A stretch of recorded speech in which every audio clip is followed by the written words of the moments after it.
Alô, amigos e amigas, esse é o programa Agenda Econômica, que hoje vai discutir o tema o financiamento da saúde. Apesar das melhorias registradas pelo Atlas do Desenvolvimento Humano Municipal na área social do Brasil, incluindo a saúde, esse setor tem recebido críticas intensas da sociedade, desafiando o governo a novos avanços para melhorar a saúde do brasileiro. Saúde padrão FIFA era uma reivindicação muito presente nas manifestações de rua em vários estados. Foi das mais comentadas, sobretudo a partir da declaração conhecida de Ronaldo Fenômeno. Examinando o orçamento, a destinação de recursos ao setor é crescente. Mesmo assim, ainda se fazem necessárias, segundo especialistas, tanto medidas emergenciais como estruturais.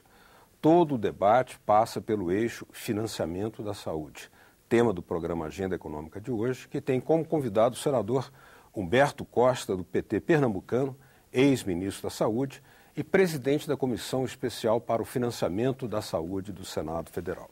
Participa do programa o jornalista Paulo Acrisio. Senador, muito obrigado por ter aceito o nosso convite. Não. Nós temos aí um tema que saiu das ruas, mas continua sempre sendo um tema importante na agenda política e também econômica do Brasil. O orçamento para esse ano já registrava um incremento de cerca de 10%, 10,7% em relação ao orçamento da saúde do ano passado. Ou seja, nós estamos falando de recursos da ordem de 79,3 bilhões, isso do orçamento. Mas mesmo assim, nós registramos, há uma necessidade, a sua preocupação, inclusive nessa Comissão de Financiamento da Saúde, é de que ainda falta muito. Qual que é o tamanho da dificuldade, qual é o caminho que falta avançar para termos, de fato, os recursos necessários para a saúde brasileira? Bom, em primeiro lugar, nós temos que lembrar que nós temos um sistema de saúde definido pela Constituição de 1988, que é universal, que é gratuito, que procura ser igualitário também para atender a toda a população. Está escrito lá, a saúde é um direito de todos e um dever do Estado. E não há sistema público universal, como nós temos no Brasil, que não tenha um custo importante. Eu diria que o SUS é um verdadeiro milagre, porque ele consegue realizar ações extremamente importantes para a população brasileira com um montante de recursos muito limitado.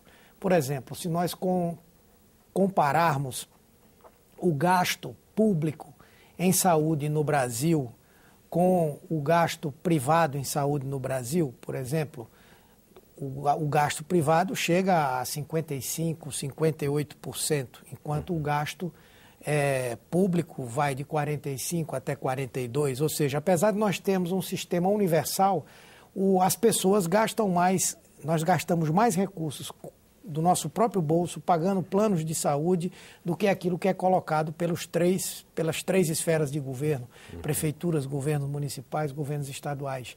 Na verdade, o Ministério, governos estaduais e prefeituras.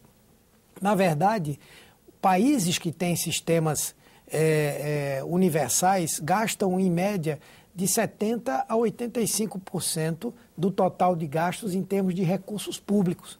Ou seja, o gasto privado é na faixa de 15% a 20%, não é? Enquanto que o gasto público vai de 70% a 85%. Então, se nós queremos ter um sistema universal, é preciso ter um gasto percentualmente nesse volume. Por outro lado, quando nós comparamos o que nós gastamos per capita, ou seja, o gasto do país com saúde de acordo com cada habitante no sistema público, nós estamos atrás, inclusive, de países que têm um chamado sistema segmentado, tipo os Estados Unidos. Nos Estados Unidos, hoje, a participação pública no gasto total em saúde, ela é mais de 45%, apesar de lá ser um sistema eminentemente privado. nós estamos abaixo dos gastos da Argentina, abaixo dos gastos do Chile, abaixo dos gastos do Uruguai. Portanto, precisamos de recursos que sejam compatíveis com esse sistema e com as necessidades da população. E hoje nós precisamos que esse recurso venha da União, do governo federal, porque o que nós poderíamos apertar, cobrar dos municípios e dos estados, eles já estão dando, estão gastando até mais do que a Constituição prevê em termos de gastos mínimos em saúde.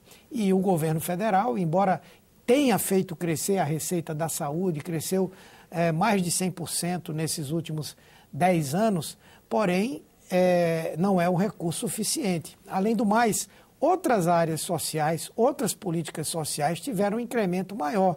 O caso da educação, que cresceu 400%, o caso da assistência social, que cresceu quase 800%, o caso do trabalho, que cresceu 300%.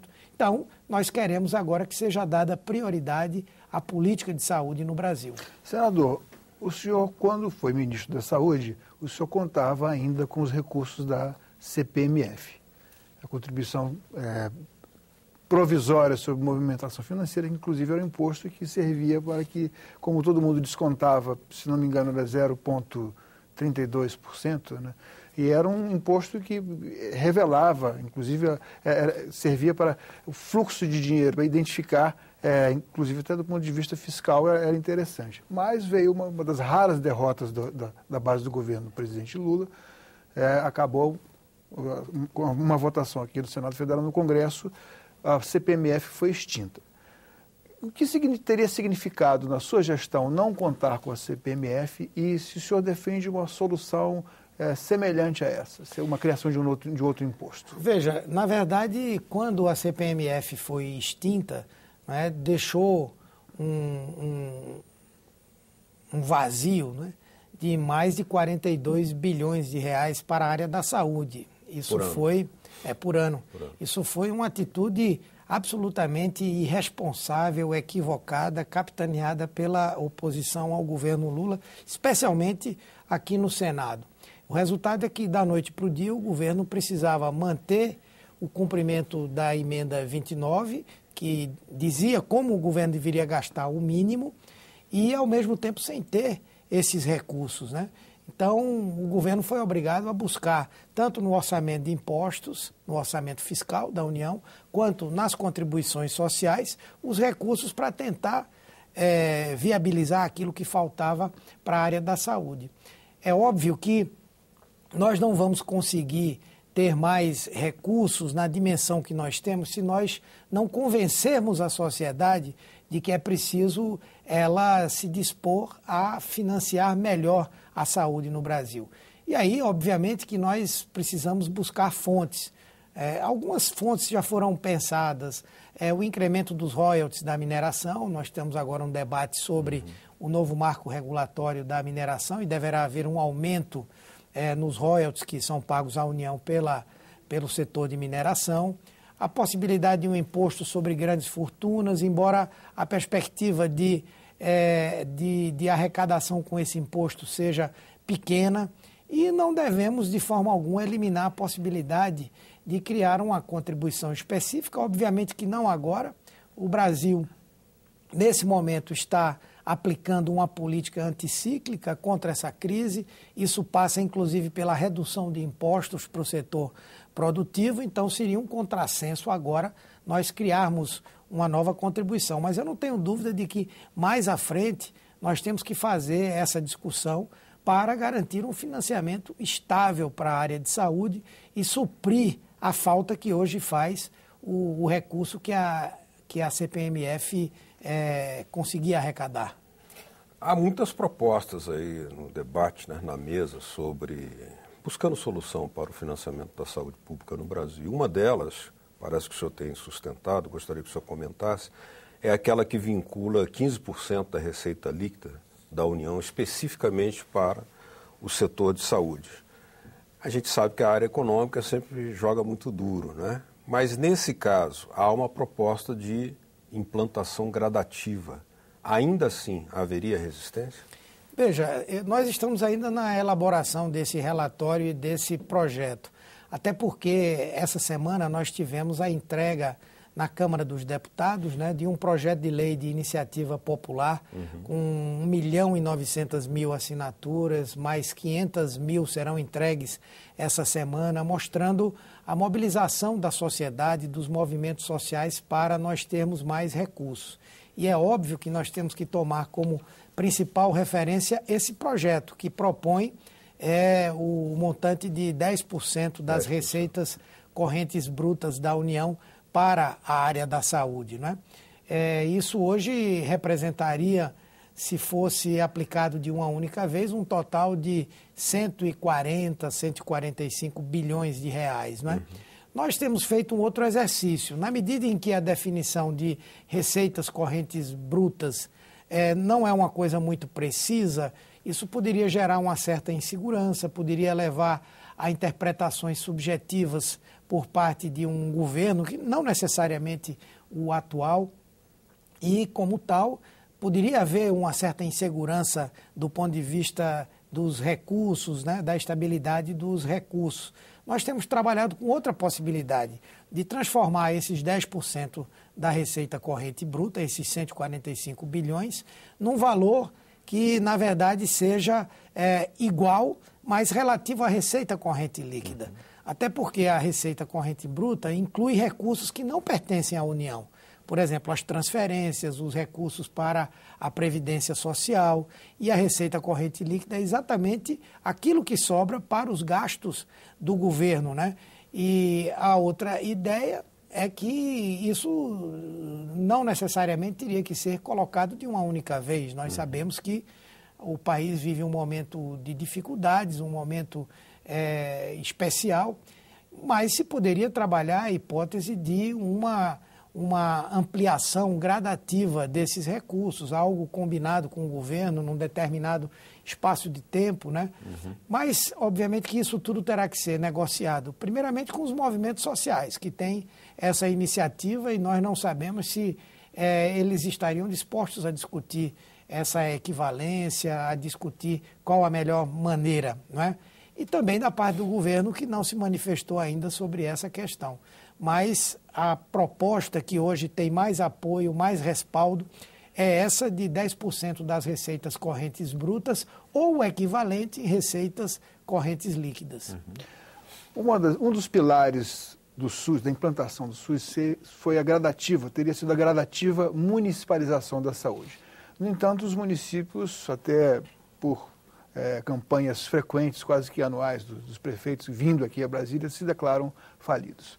Eu queria que o senhor fizesse uma crítica dessa municipalização da saúde, o que seria necessário nesse momento, além de recursos, porque recursos parece que é o senso comum que estão em falta. Eu queria que o senhor fizesse uma crítica disso. É óbvio, a municipalização, a descentralização, ela é um dos pilares do Sistema Único de Saúde, corretamente, porque, na verdade, quem tem condição de executar as ações de saúde é exatamente quem está na ponta, em contato direto com a população, especialmente na área do atendimento mais simples, o atendimento básico. Então, a descentralização foi uma ação importante, continua a ser importante, porque hoje nós temos ainda com certa indefinição, mas mais claramente qual é a função do município, a do Estado e a do governo federal. Agora, o que é que nós precisamos? Primeiro, precisamos melhorar a gestão do sistema. Nós que compomos a área da saúde não podemos fazer ouvidos de mercador às questões que são levantadas do ponto de vista de melhorar a qualidade do gasto, buscar eficiência, buscar inibir qualquer tipo de ralo para os recursos que são destinados às ações de saúde e, naturalmente, que nós temos dificuldades em fazer esse acompanhamento hoje. É bom, é necessário melhorar a gestão. E também colocar mais recursos nas mãos das prefeituras, mas, obviamente, como eu disse, com esse acompanhamento. Para isso, nós estamos discutindo aqui no Senado e em breve irá para a Câmara o projeto de lei de responsabilidade sanitária, que eu tive a oportunidade de apresentar aqui, e que não só estabelece as responsabilidades dos estados, dos municípios e do governo federal, como também... Do próprio gestor. Né? O próprio gestor, não somente o gestor direto, o secretário municipal, estadual ou o ministro da Saúde, mas também do prefeito, do governador e do presidente da República. Inclusive, né? com multas. Né? Com multas. Iria além, porque hoje parece que só, até então, apenas deixam de ser, havendo a identificação, deixa de ser destinado recurso, não recebe mais recurso. O que é muito ruim, não é? Ora, se um gestor está aplicando mal os recursos da saúde, penalizar a população. Quando se admite a possibilidade de suspender a transferência de recursos, nós não estamos apenando aquele secretário, nós estamos apenando a população daquele município ou daquele estado. Né? É uma bipunição. Então, com essa proposta da lei de responsabilidade sanitária, nós vamos aí buscando novos meios para estabelecer esse controle que não possam redundar em prejuízo à população. O senhor mencionou aí a entrega dessas assinaturas, né, 1 milhão e tantas assinaturas. Tem o apoio da CNBB, da OAB, de uma série de movimentos sociais. Isso foi entregue lá na Câmara, né? Agora, isso tudo mostra como que nas manifestações de junho e julho, esse tema saúde foi tão palpitante e segue sendo uma agenda prioritária. A presidenta Dilma reagiu com propostas, né, apresentando o programa Mais Médicos, outras medidas também, naquele pacto, aqueles 5 pactos que ela propôs. Agora, eu gostaria de saber do senhor o seguinte: o senhor identificaria ainda algum descompasso de avaliação sobre qual a possibilidade orçamentária do governo para a saúde, mas um descompasso entre a avaliação política e financeira do próprio governo para pautar e para resolver esse problema? Olha, eu acho que se existe esse descompasso, ele precisa ser enfrentado e superado. Porque o que acontece hoje? A disposição do Congresso Nacional, tanto da Câmara quanto do Senado, é de votar essa proposta. Eu não tenho dúvida que se hoje fosse colocada no plenário da Câmara ou no plenário do Senado, essa proposição passaria da forma como ela veio, com grande apoio da maioria dos deputados e senadores. Se isso é um dado de realidade, se há inclusive o reconhecimento por parte do governo de que nós temos carência de mais recursos e também precisamos aplicar corretamente esses recursos, eu acho que o governo que tem a fazer é levar em consideração essa realidade e apresentar uma contraproposta dizendo o que é factível para o governo, tanto em termos de volume quanto em termos de tempo para a implementação dessa proposta, início da vigência. Quer dizer, há muita coisa que pode ser objeto de negociação com o próprio movimento. Uhum. Bom, no próximo bloco, o Agenda Econômica vai discutir aqui aquelas reivindicações brotadas lá nas ruas que pediam saúde padrão FIFA e também as declarações que foram muito conturbadas e muito explosivas do craque Ronaldo Fenômeno falando sobre hospitais e estádios. É o Agenda Econômica. Continue com a gente.